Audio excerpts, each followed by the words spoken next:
Welcome to Midlife Matters. I'm Marie, and each week I'm joined by my friends Julie and Mindy to talk about all the topics keeping women in the middle years up at night.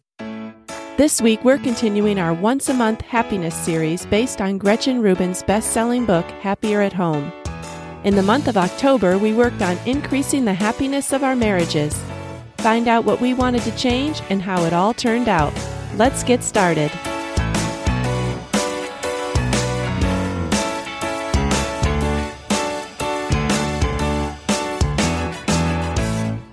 Hi, Julie. Hi, Marie. Hey, Mindy. Hey, Marie. It's great to see you guys. Today we are continuing our Happier at Home book series. It's called Happier at Home by Gretchen Rubin. This book was designed to make our homes places of greater simplicity, comfort, and love. Happier at Home tackles one topic related to happiness each month from September through May. Last month, we talked about possessions and the effect they have on our happiness, episode 49. And this month, we are talking about marriage. So excited. Such a heavy topic after possessions. Right. I know that was so light and fun, and this was a little harder to get excited about. But I will say that I think it was a good chapter. It was. Good. Yes. It was. Well, especially focusing on marriage for just like the month, because I feel like we've all focused on our marriage since we got married over 20 years ago. And so this was an interesting little experiment. Yes. Well, and according to the book, and I think we all know this, strong marriages are associated with increased happiness. So devoting a month is actually really good for us and our marriages and should reap big dividends in our lives. Right. Like we said, we hope. But before we get started on what we worked on this month, let's give a brief recap of what Gretchen Rubin did.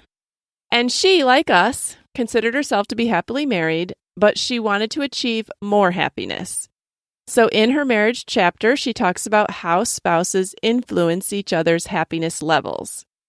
And you guys have seen this. If you're happy, then you'll tend to notice that your husband is happy and vice versa. Mm-hmm. Definitely. She also noted that as the years go by in marriage, it's hard to maintain that initial sense of wonder and excitement that we all felt when dating. This is because married people are so intertwined and interdependent that it's almost like you stop seeing each other. But she says if we want our lives to be a certain way, we really need to be that way ourselves. So if we want our marriages to be tender and romantic, we need to be tender and romantic. And for her month, she wanted to focus on more appreciation, more tenderness, more cooperation, and more fun. So what did you think about that, Julie and Mindy? Do you guys see an increase in your husband's happiness when you're happy? Oh, I definitely do. And I think it's almost easier to see the reverse, because when I'm not happy or I'm worried or anxious about something, it really, really affects him. In fact, I've kind of had to learn to be careful with my emotions because they can really have a powerful sway over him and cause him to even maybe make decisions in a way that he wouldn't normally make. And what I mean by that is, instead of his very logical thought through process, he's swayed by my emotions. And later it's like, I don't think that was the right decision. He likes to fix things. He likes for me to be happy. Mm-hmm. And sometimes that can steer us in the wrong direction. So I've had to learn to really keep my emotions in check. Right. To not abuse that, I guess. Right. There's definitely a difference if Bryce walks in the door and I'm kind of dancing around, singing the music and like making fun of him and making fun of the kids and we're laughing. There's a significant difference than if he comes in and I'm irritable, tired, irritable. We set the tone. We set the tone for the house. And then when our husbands come home, having no idea what they've been through the day, you have a whole nother start of your day. You've got the evening time, which is like a whole nother day. So if I'm happy, it helps him kind of shake off the day and get some perspective. And do you guys feel like if they come in kind of down and discouraged, that it affects you, or are you able to kind of keep up your happy? I think it definitely does affect me. I don't know who's affected worse or maybe who's affected more. Well, everyone knows the saying, if mama ain't happy, nobody's happy. But there's not a reverse of that. There's no saying that's like, if dad's not happy, nobody's happy. Like, why do you think that is? I think that's a really insightful question. And those are insightful remarks because we have had seasons of life where Bryce has really struggled with his particular job. Maybe he's in a place that is just more difficult.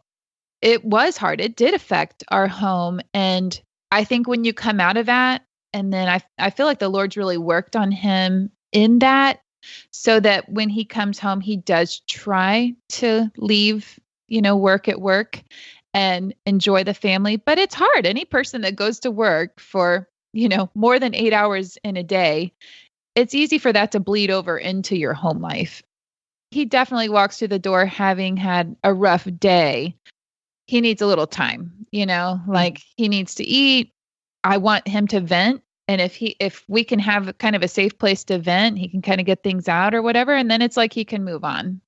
Yeah. But yeah, both of our moods affect the whole house for sure. Yeah, I was thinking that in most instances, Steve doesn't really care what I do as long as I'm happy. So if I came to him with a decision like, should we do this on the house? Or do you think we should go here on vacation? Or do you think that I should have X for dinner? He really doesn't care as long as I'm happy.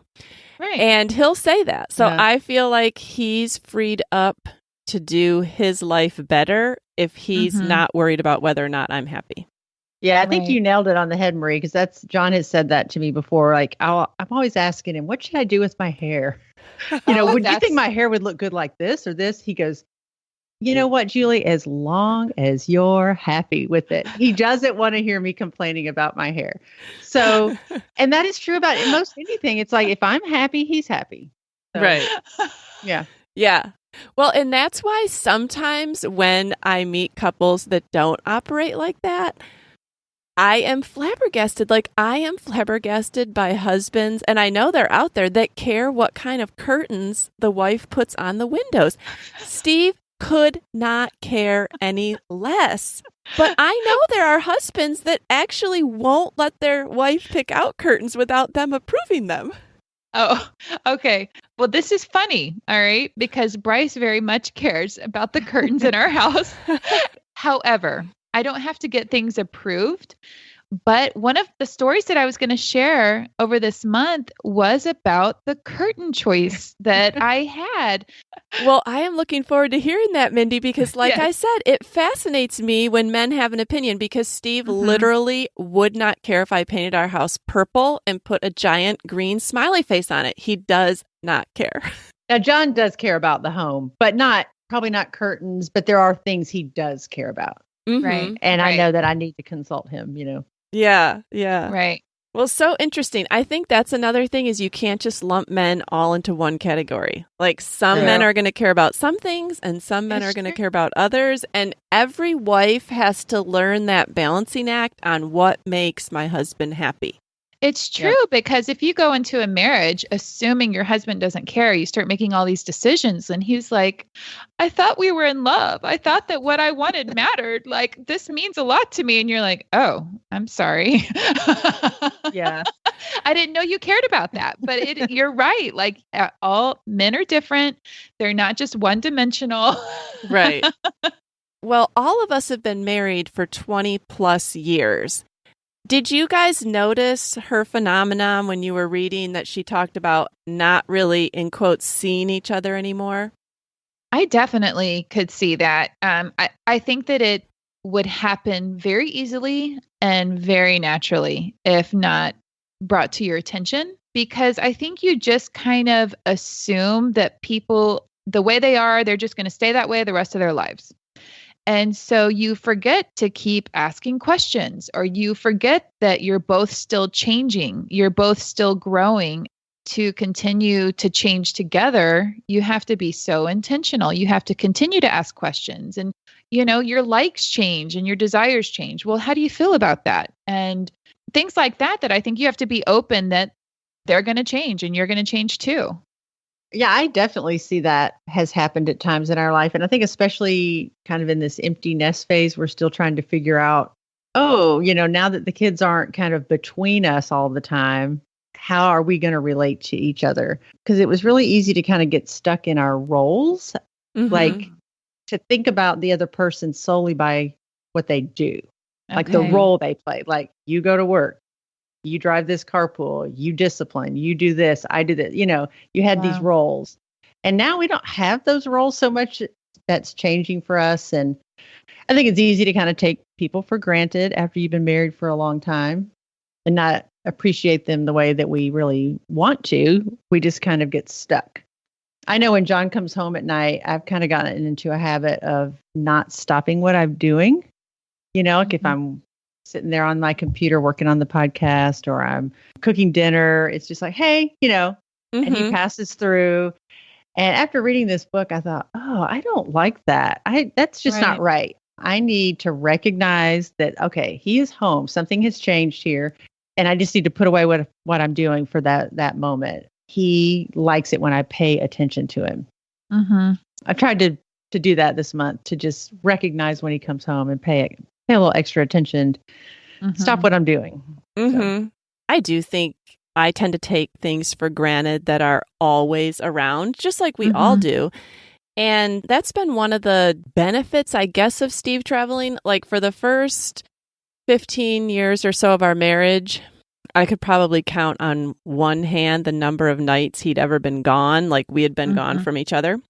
And then, almost 10 years ago, he took a job traveling anywhere from 2 to 4 nights a week. And it's like every week. And I really have found that saying absence makes the heart grow fonder is true, because I feel like when he is home, I really try to appreciate the fact that he's home. And when he is away, I really notice it. And so sometimes maybe if I'm a little annoyed by the fact that he is leaving the toilet seat up, or, his side of the sink is a mess, I think, yeah, but when he's traveling next week 4 nights, I'll probably wish that he was home to do those things. So I do tell myself those. I don't always achieve my goal of not complaining, but I do find myself being more appreciative of the time that he's home, because I do know that there's a lot of nights that he isn't home. Do you find it hard, though, when he's been gone to, I don't know, that the roles change when he comes home, like to let him back in? And Yes. I found that hard, like just with John being on call a lot, like I was managing things and taking more charge of things, discipline or whatever. And then when he came back in, there was a little adjustment period. Yeah, there definitely is an adjustment period. And also, I don't know if anyone's ever left their kids for an extended period of time, but I can remember when we left our twins and they were about a year. We actually went on vacation with the Kings for a week, and my mom watched them, and the girls were like excited to see us, but then they were kind of standoffish too when we got back. Almost like they weren't going to really fully pay attention to us, like maybe waiting around to see, hey, are they really here for good again? And I fall into that habit of, I'm really excited to see you, but I'm not going to quite embrace you back into everything, because I feel a little like, are you really even here? You know what I'm saying? And I have to go through that adjustment every week, And so Steve and I, we spend a lot of time talking about that, because it is difficult. Yeah. Right. I get that. All right. Well, what did you guys decide to focus on for the month of October? Like, what are some of the things that you felt would make your own marriages happier? Some of the things that I focused on this month, I noticed were kind of falling into different categories. So I lumped them into kind of logistical changes, ways to have more fun, ways to increase intimacy, and then maybe correcting some things that I know annoy John. I know that's hard to believe that there are any, but it is. You haven't gotten rid of all of them after 30 years of marriage, Julie? Logistically, normally when something at the house breaks, I get on the phone, I call John and say, hey, this broke. or the check engine light is on, or our bushes need trimming. And he is at work, buried, neck deep in work, hardly has time to have a conversation. And I just kind of dumped that on him. So I thought, I can do better. So I've tried to take on more responsibility for those kind of things. Like yesterday, I called the air conditioning company to set up a fall maintenance on our unit. Mm-hmm. I had our bushes trimmed last week. I called the yard guy to say, can you come and reseed? Making kennel reservations for when we're going to take a trip, because I keep the calendar. So he has to call the person, and then he calls me back and says, well, Julie, when are you available? It just made no sense. But I don't know. That's one of the things that I thought I can do better on this. If it's something really big, like a home repair, he's going to want to be involved in that. But these little things that he doesn't really care about, I can take on. And it's made me feel better and more helpful. And another thing is maintenance is very, very high on John's priorities. If we have something, he wants it taken care of, like off the charts. That's really, really important to him. On the way home from the airport the other night, our car started making this high-pitched whining noise. Normally, I kind of pretend like I don't hear it because I don't really I just know like this huge car bill's coming. Or if he ever gets in my car and he hears a noise, Julie, how long has it been making this noise? And I'm like, I don't know. Like, I just don't pay attention to that stuff. And then I also know it's going to cost $1 bazillion to fix it. So when the car started making that noise, I was like, oh, I do hear that really high pitched noise. Yeah. I said, well, we need to get the car in tomorrow and get it fixed. And I think just identifying with him like that is so important to him.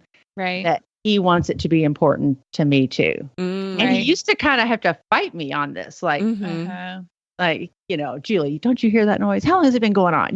Right. So I jumped on it. I heard it. I agreed. I was like, we need to get this fixed. No, I think that's so awesome, Julie, because I feel like in this equation, I'm John and you're Steve. I know. And I will say, like, the check engine light's on. I'll probably just put a little bit of bad gas in, or, it's not due for the emissions for a few months, so let's just see what happens. And for me, I'm like, I want it fixed. Like the screen door on our porch isn't sliding very smoothly, and it's like driving me out of my skin that something that should work right is not working right, and it's only like a little over a year old, and I want Steve to get out there and figure out the problem.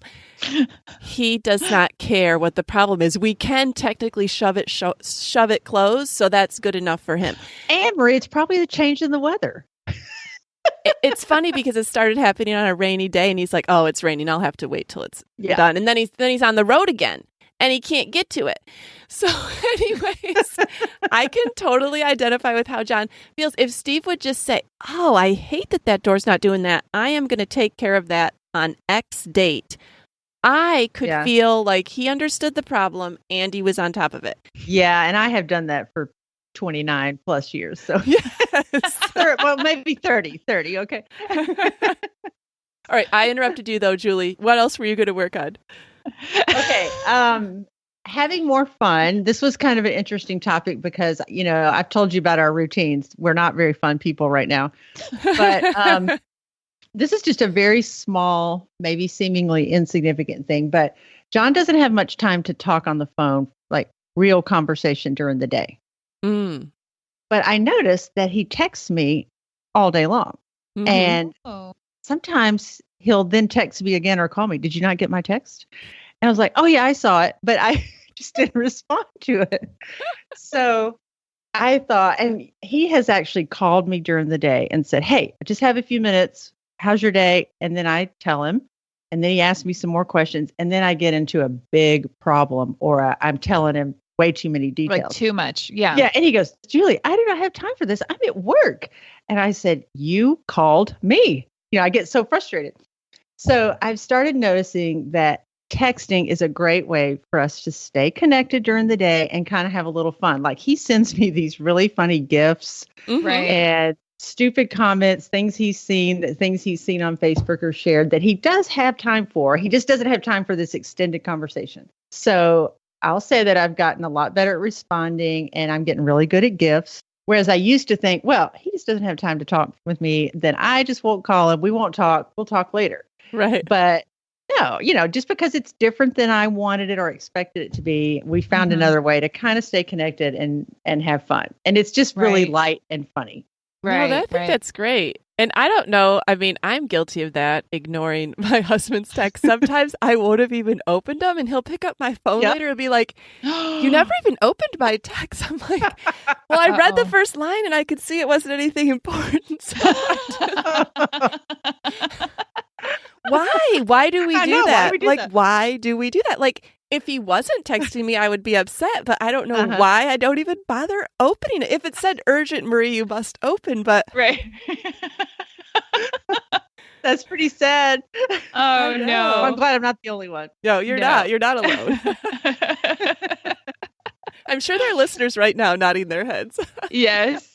All right. So was there anything else you were going to work on? Increasing intimacy. He does want to call me on his way home from work to tell me that he's on his way home.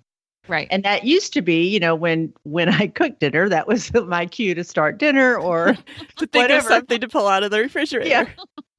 Now it's like, he'll say, "Hey, I'm in the car. I'm on my way home." And I'm like, "Okay, so I guess I'll see you when you get here." And he wants to keep talking.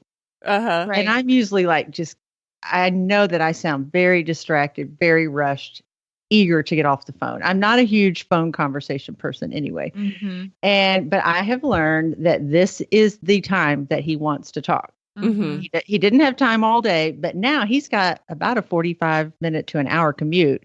So we can get in a lot of conversation, and it's private if it needs to be something that we need to talk about without David or whatever, we have that time. It's uninterrupted, and he can kind of decompress. He can tell me about how bad his day was or, all the things that are bothering him. And then, like you said, Mindy, when he gets home, we don't have to go through that at 7:00 at night. It's like we're ready. We could be ready to start our night. So I'm trying to do better at just wanting to have that conversation and stay on the phone for 45 minutes to an hour. Well, yeah. And that's not easy because, I don't know about you guys, but like the last hour of your day before you're going to have to switch gears, sometimes you put off a lot of stuff. Yeah, I'm usually like getting out of the shower. I said, I'm drying my hair, or I'm putting my makeup on, or I'm stirring with one hand and I'm chopping with the other, and I've got the phone on speaker. I know I just don't sound like I'm very involved in the conversation. So that is something I've tried to change. And then when he walks in the door, pausing what I'm doing and giving him a kiss. And then one more thing about this was when our kids were home and we would all watch TV or movie, we upstairs in our family room, we had a large sectional couch that faced the TV directly and then a little love seat off to the side. Well, nobody wanted to sit on the love seat because it wasn't good viewing, Mm-hmm. So guess who got that seat? That was my seat. The mom. Yeah. Mm-hmm. So me and Charlie were over on the love seat. And Charlie is Charlie's my chocolate lab. So he's not the pool boy. Right. So I noticed when it was just me and John watching TV, John's sitting over on this huge sectional all by himself, and I'm across the room on the love seat by myself. But I thought, this is not good. We don't need to be spending the next 20 years across the room on separate sofas, So I started sitting over by him on the sofa, and I don't even know if I know he's noticed me sitting there, but I don't know if he's noticed the conscious decision I've made to do that. Right. But, he'll lean over on me. And so I think he likes it. And that is a way that I feel better. Like, no, this is the way that I can create that without expecting him to move over my way. I'm going to move over your way. The last thing was annoying habits. If we were ever on the Newlywed Game, we would get this question right. If they asked Julie, what is the most annoying habit that you have? He would say, not shutting doors and drawers, not completing a task. And it's funny because we remodeled our bathroom and our doors and drawers are those self-closing. Mm-hmm. And mine don't work. He said, how ironic. The self-closing drawers on your side don't work. They stay open. He said, I just don't think it's meant to be. Like I'll shut it, but not all the way to where it's latched, where it's not all the way in. And that just drives him nuts. So I am trying. Yeah. I have to really, really think about that. I do. Because it doesn't bother me at all if everything's half open. Yeah. Half shut. Wow. Doesn't bother me. It would bother me to no end, Julie. Yeah, I couldn't handle that. I can't live like that. So I can see why John is annoyed. Well, now after this, Mindy, I can't wait to hear what you worked on. I don't know. Like, Julie. I love hearing about Julie. Well, some of the things are actually very similar. I just determined that I needed to kiss him in the morning and at night, like to make sure that that was an intentional time. Also, actually very similar to Julie, Bryce calls me to tell me he's on his way home. I have been more intentional about knowing that phone call is coming. And it's also when Bryce wants to talk about the day. So I will separate myself. I've already loved on the boys, hopefully they're doing homework and things like that. And I do kind of separate. I'll go outside, I'll go in the room so that I can just pay fuller attention to the phone call, because that is when he disseminates kind of about his day. In the category of intimacy, I would sit closer to him on the couch, like Julie mentioned in her house, hug him longer, like not just a quick hug when he came home, but like I read that a hug that lasts 20 seconds or more actually has so many health benefits, and it helps the person just really just release. And it has you just have this connection after 20 seconds. So I determined to hug him longer. And then, in the category of increasing fun, I knew we actually needed to get out of town for the night. So I booked us a trip to the shore, the New Jersey shore. And it was just the best 2 days, 1 night getaway that we had. And it meant so much to him. He needed to get out of town. We needed to have a little fun. And it was exactly what was needed. And honestly, I don't know what bad habits I have. I didn't ask him. And sometimes if you don't want to know the answer, you just don't ask. That's true. But actually something else was, I am still settling our home here since we just moved in the end of July. So I had ordered some curtains on Wayfair, and I just could tell, like I was trying to go a new direction with our color combination, and my family just wasn't having it. No. Like, they were not having it. I was like, oh my gosh, like they're 120 inches long. I had to get out the big ladder. Like I had to order them. And like, if I have to return them, I have to get the big ladder out, take them down, or, it's this whole like process that exhausted me. But I finally, one day I was like, I worked way too hard, and I want our home to be a haven. I've mentioned that it needs to be a place of rest, of peace. I did. I returned the curtains. I got new ones. I had to iron them. It was a whole ordeal. And then I found this set of curtains that I had kept that I actually had in Brentwood.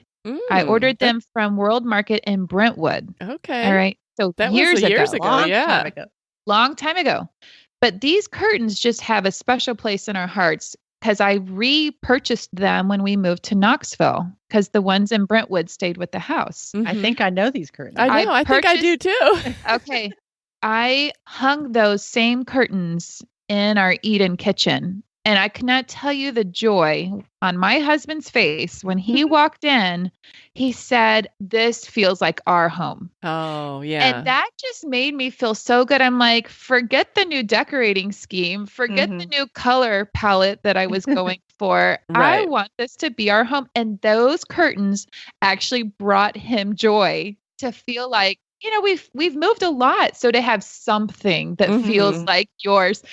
And so he even told me, sitting in the living room, he said it feels like our house. Oh, that's what you want to hear. Yeah. Yeah. I'm like, that is worth it. I'll send you a picture of the curtains, these infamous curtains. You probably do know exactly what I'm talking about. That's worth getting the big ladder out for. Yeah. It was worth it. Yes. Well, that's awesome. So something that I needed to work on was criticism. For a one, it's just not criticizing. It's helping. I'm helping you be your best self. I'm pointing out what would be so much better. But he just does not see it like that. What Enneagram number is Steve, Marie? A 3.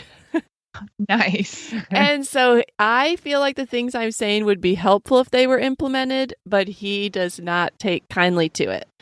So the flip side of that is to be more complimentary, because he really does like compliments. He likes to be appreciated. He likes to feel valued. When you live with someone a really long time, you start to maybe not see them. And so you maybe don't compliment them as much as you used to either. You may not point out because you just take for granted that they always do that good thing, or they go to work every day. So do I really need to say thank you for working? Like, it's kind of like the husband that says, I told you I loved you on the day I married you. I'll let you know if it changes, Yeah. Oh my goodness. I tried to be more complimentary and praise him more.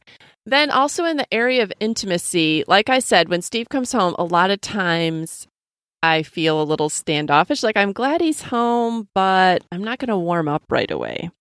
I tried to be faster about warming up. Like I tried to remind myself, it's not like he's choosing to go every week. I know. And it's not his fault. And it's also not my fault that I have those feelings. Like, but just to work on being more aware of that pattern that we can tend to fall into. Another thing is I'm not very good about having food around that he likes. It's funny because, like, if my oldest son comes home from college, I'm like, what do you want to eat? And I have it all there. And I know that Steve doesn't want to think of what to make himself for lunch when he's home during the day and working, but I won't have anything ready. Or I won't have anything even that he could make for a sandwich in the refrigerator. And he's like, anything for lunch? I'm like, well, you know where the peanut butter and jelly is. That's not the right attitude. I tried to hard boil eggs and have egg salad prepared, and all he would have to do is put it on the bread. Like, he likes that. He likes it if there are things that he could just quickly make. It's not like he's saying, you must make me lunch and deliver it, but just could I have some things on hand that are easy for him to make? Also, he doesn't really like us to eat at 7 o'clock at night, because then he starts snacking on things. And he wants to eat, but I don't have anything prepared. So now he's snacking and he doesn't want to be snacking. So I tried to be better about making a meal at least by 6:45. It's hard because I still am working around sports practices, but I tried to be better at planning it and having something in mind that we're going to have for dinner. Did either of you ask your husbands about what would make them happier? I did, and Steve said, I can't really think of anything. And then I said, well, come on, you can think of something. He goes, why would we want to get in a fight? And not that he has this big long list, but he just felt like you do, Mindy. Like, if you start going looking for things, everyone can always improve. Did you ask John, Julie? I did ask him, and I didn't like the answer he gave me, so I kind of wish I didn't ask. But I did think it was important that, since he did mention it, and it was just that he doesn't know how to handle emotional responses.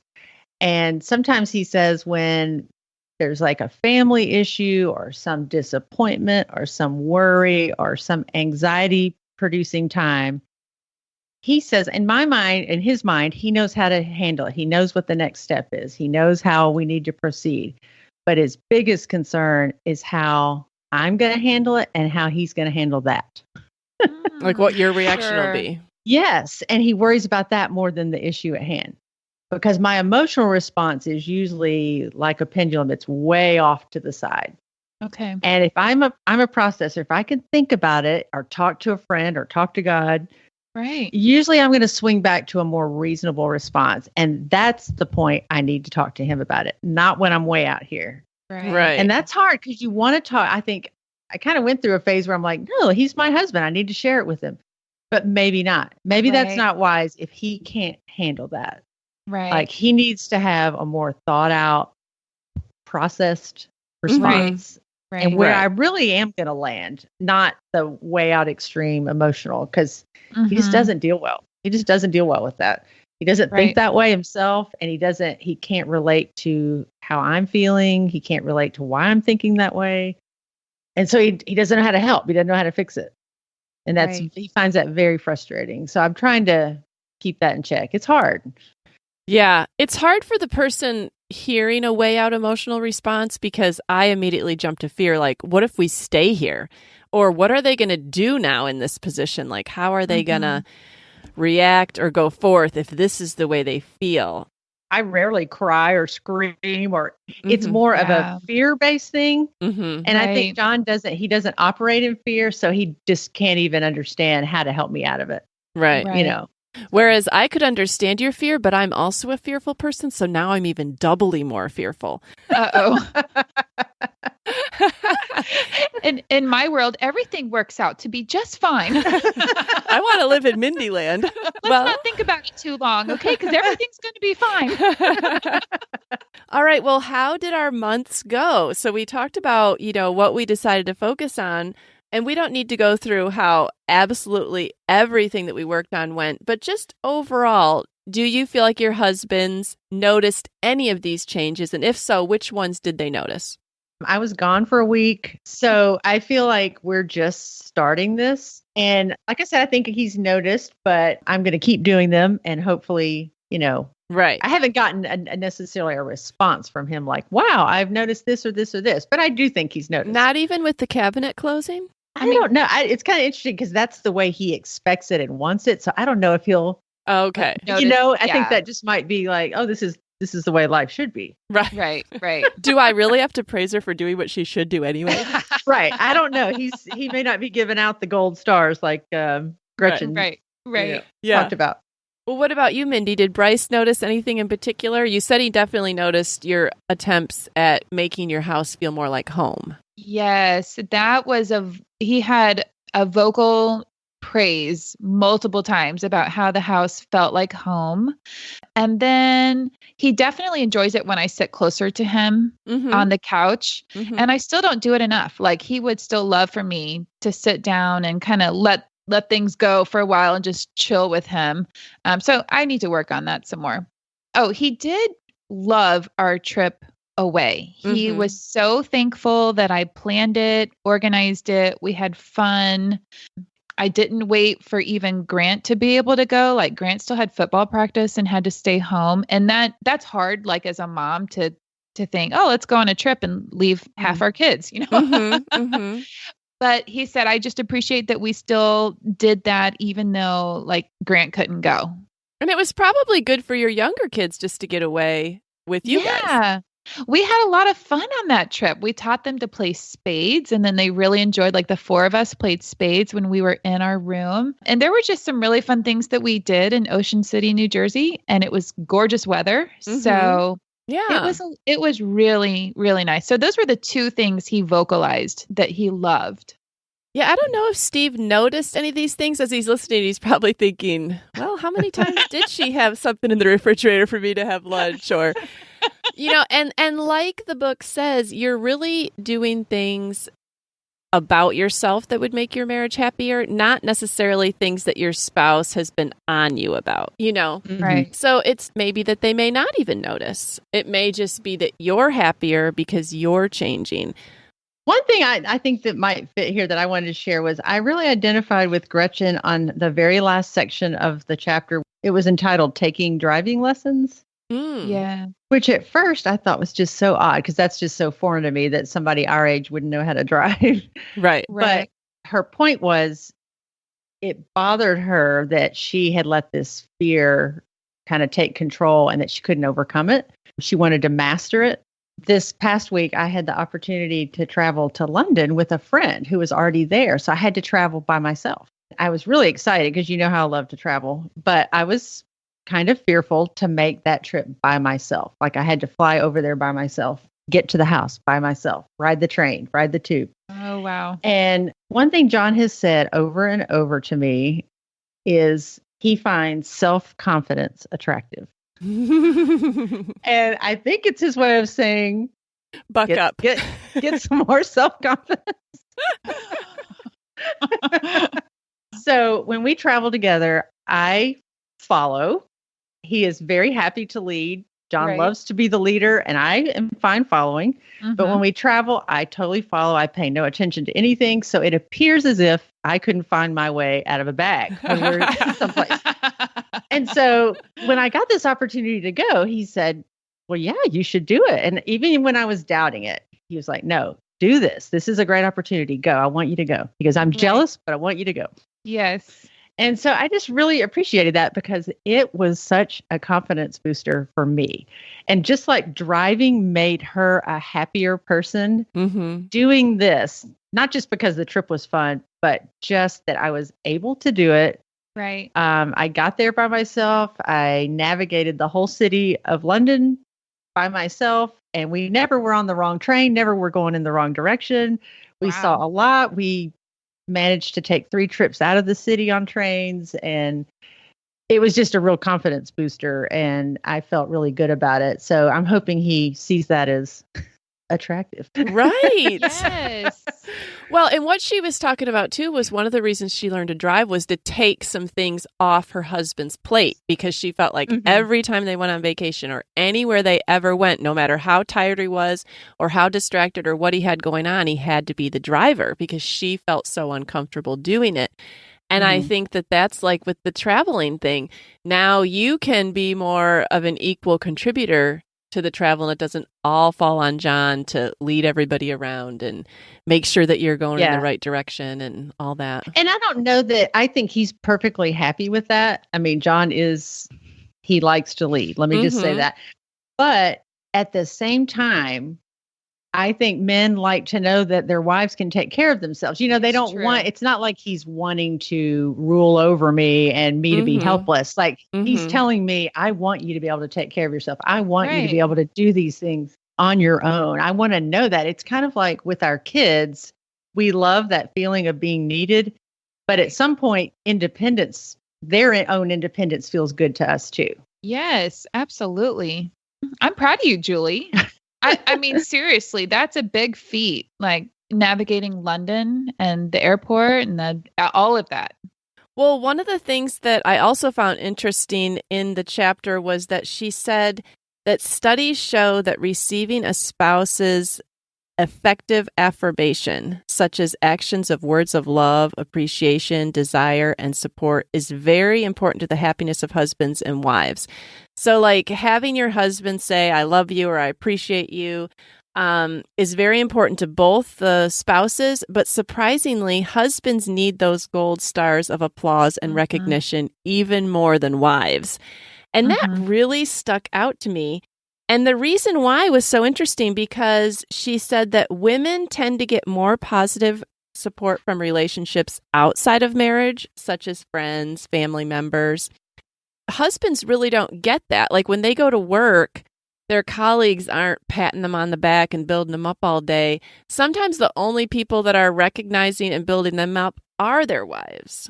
Yeah, John rarely hangs out with any guys. I mean, that's why we eat out twice on Sunday. It's because his chance just to be with people that, he's not at work with. And, if he does hang out with a guy, I doubt they're analyzing their marriage or their friendships or their spiritual life. They're watching a game or a movie or. Yeah. I mean, even my boys, they'll hang out with somebody and I'll ask, who'd you hang out with?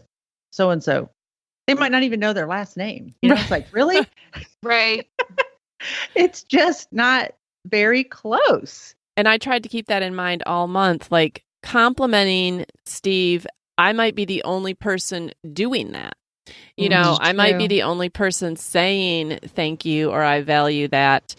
Right. True. I feel like Bryce, similar to your husband's, he's not going out and hanging out with friends. He doesn't take guy trips like I'll take girl trips. I feel like he works so hard, but the only place he's really able to kind of let loose, be himself, relax is with me, with our family. I do feel I need to be, vocal, appreciative, try to help his life go better. Like there's certain roles that we have taken on.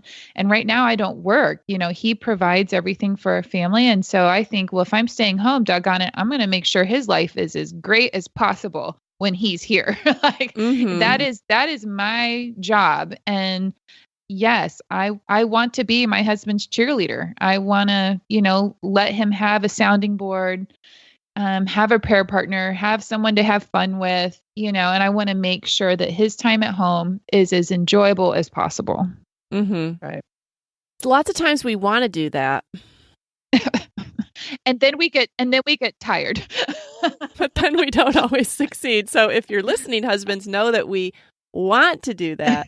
We recognize the need for it, Right. I know Bryce knows when I'm done. Like we have joked about this. Like I told you guys, he goes to bed earlier at night. Mm-hmm. So typically 8 or 9 o'clock. Well, I kind of have this natural, body clock that he goes to bed. I just have some downtime by myself, typically until 10. I kind of crave it. And so if he stays up a little too late, he knows I'm going to get a little irritable and I feel so bad about it. Yeah. I'm like, I should enjoy our time together. And it's typically Monday to Friday. Like on the weekends, it's different. But like Monday to Friday, he calls me a robot. I am very consistent, like on the clock, 9 o'clock. All right, mom's done. Well, the thing is you did enjoy your time together, but that time is over now. Now it's over. 9 o'clock and now it's a different time. Thank you for understanding, Marie. That's exactly what's happening. It's your bedtime. You need to go to bed. It's just like when your kids were little and you could be having a great morning, but man, 12:30 hit and it's nap time. We were having fun at 12:29. At 12:30, we don't want to see you anymore. Boom. Done. All right. Well, was there anything else that we haven't talked about that you just felt like this month really stuck out to you? There was a quote, page 63 of the book. It says, if I want my life to be a certain way, I must be that way myself. I just appreciated that because I think all of us, if you can take time out and think, how do I want our days to go with my marriage? What do I want my marriage to look like in the evenings? What do I want my marriage to look like over the weekend? And if there are certain times that you feel like are more stressful on your marriage, certain interactions, times of the day, things like that, what would be my ideal? Now, how can I change to help make that happen? So I just appreciated looking inward and changing yourself to try to then change, the situation. Mm-hmm. Right. And realizing that you can only change yourself, no one else. And oftentimes you changing will cause a change. Right. Down the road. It seems so much faster to ask someone else to change. Right. It's true. Yeah. All right. Let's move on to I'm a fan.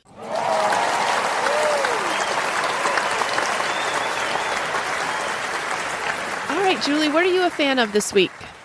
I am a fan of another app, and it's called 23 Snaps. SNAPS. It is basically a family photo album that you can invite your family members to share. It's private, so it's kind of an alternative to Facebook. Okay. And we started using it with our new grandbaby because his parents didn't want his pictures all over social media and out there. Mm-hmm. Right. So this is totally private and secure, and you have to be invited to be in it. So all of the Jacobs are in the group and all of our family. So my mom gets to see daily pictures pictures come up every day. We're just limiting it to Ezra. We're not putting like family trips on there and stuff like that. But you could create multiple groups on the app. Like it wouldn't just have to be for children. It could be your extended family. It's just a way to keep up. And it's free. I think they do have a premium where you can pay more and maybe it would allow videos and stories. But right now we just have the photographs. Mm-hmm. And it's just a great way because it categorizes your photos into, you can do them chronologically or by people. You can print photo books and albums directly from the app. So it's just been really great. That sounds really neat. Yeah, like my brother and sister-in-law don't want to be on Facebook, and they don't want their kids on Facebook or really any social media. So I feel like they miss out on a lot of family news, or they're late to the family news a lot because we've all seen it on Facebook. Right. Mm-hmm. And it seems like another step to have to share it with someone else. But this is great because, everybody can see it at one time still, which is the beauty of Facebook. Mm-hmm. Yeah, and you can like and comment and see everybody's comments. I was just reading some reviews on it, and it said, it's even could be a great alternative. Like if you didn't want younger children, maybe on Instagram, you could have a little group of kids that used it to share photos, but it would be secure. That's an awesome idea. Yeah, it is. Mindy, what are you a fan of this week? So I recently went to visit my daughter, Abby, and there was something I've always wanted to try. And I thought this was the perfect opportunity to try it since we were going to have a girls' weekend. I've always wanted to try out a blow dry bar. Have you guys heard of? I've heard of them, but I haven't tried them. Yeah. Yes, I had never tried it. And so I asked Abby if she'd be interested. And of course she was. So she found one in Chattanooga and made us appointments. It was so nice. They wash your hair and then they don't just blow dry it and you walk out with like blow dried hair. They fix it. They ask you kind of how you want it styled and things like that. Well, they also they put product in your hair and everything. So even the products that they used in my hair looked good for like the next 4 days. Oh, that's awesome. It really was so nice. We both felt like $1,000,000 and it was just such a treat. It was $40 just for myself. It's not something I would want to pay for all the time, but it was definitely a fun little girls outing to have that. Fun treat. It was a really fun treat. Took about an hour and I just loved it. It's almost like an alternative to like a manicure or pedicure blow dry bar, you know? Yes, because just washing my hair is a chore. Like it is. Oh, that's awesome. Well, you'll have to put up. Do you have pictures? I do have pictures. We'll have to see those this week. Yes. And I love the idea of your hair looking good for the next 4 days, you know. Exactly. Yeah. That's awesome. Well, I'm a fan of a TV show. So Steve and I, we don't watch a lot of TV, but we really do like to always have a series that we're watching by ourselves. Seemed like we hadn't been able to find anything on Amazon Prime or Netflix to watch for a little while. So we tried Broadchurch. It's a British crime show. And we love British crime shows. I don't know, they're just so much better than American crime shows because they're not so sensationalized. They have like real looking actors and actresses. And the storylines are just, some of them are they're complex. Gripping really? And complex. Like you cannot wait to push play on the next episode. So we started watching Broadchurch and we were home on a Friday night because the kids went to the football game and he had been gone all week. So he was more than happy to stay in. So we ate dinner and just like we're on the couch together for 3 episodes. We just kept pushing play. Wow. And then we couldn't wait for the next night to be able to see what was going to happen next. So it's a really good one. You might want to try it. There are 3 seasons. We finished the first season, and that was really good. We're in the second season now, so I don't know how that one's going to turn out. Are they an hour long or They longer? are a good hour. I don't know Yeah. if they're just under an hour. I'm not sure. But wow. Yeah. I'll have to check that out because Bryce and I love to watch things together too. So I'm glad you suggested that. So we are fans of the blow dry bar, the app 23 Snaps, and Broadchurch. Let us know if you guys try any of those out. We'd love to hear from you. This was fun and we love our husbands. Yes, we're also big fans of our husbands. Love you guys. Yes, we appreciate you. More love will be coming your way. We won't quit after this month. All right, well, we'll talk to you guys next week. All right, goodbye. All right, bye. Guys. We're so happy you joined us today. If you'd like to help us spread the word about Midlife Matters with one of our free new bumper stickers, please email your name and address to midlifematterspodcast@gmail.com.